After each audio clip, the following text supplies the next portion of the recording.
मैंने देखा था उन दिनों में उसे, जब वो खिलते गुलाब जैसा था। उसकी पलकों से नींद छनती थी, उसका लहजा शराब जैसा था। उसकी जुल्फ़ों से भीगती थी घटा, उसका रुख माताब जैसा था। लोग पढ़ते थे खदो खाल उसके, वो अदब की किताब जैसा था। बोलता था ज़ुबान खुशबू की, लोग सुनते थे धड़कनों में उसे।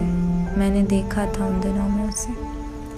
सारी आंखें थी आईना उसकी, सारे चेहरों में इंतखाब था वो। सबसे गुल मिल के अजनबी रहना एक दरिया नुमा शराब था वो। ख्वाब ये है वो हकीकत था, ये हकीकत है कोई ख्वाब सा था वो। दिल की धरती पे आसमां की तरह सूरत साया और सहाब था वो। अपनी नींदें उसकी नज़र हुई, मैंने पाया था रत जगहों में उसे।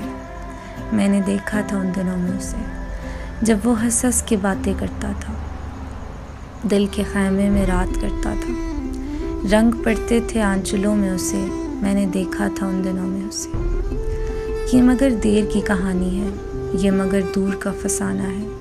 उसके मेरे मिलाप में हायल अब तो सदियों भरा ज़माना है। अब तो यूं है कि हाल अपना भी दश्ते हिजरा की शाम जैसा है। क्या खबर इन दिनों वो कैसा है। मैंने देखा था उन दिनों में उसे, जब वो खिलते गुलाब जैसा था।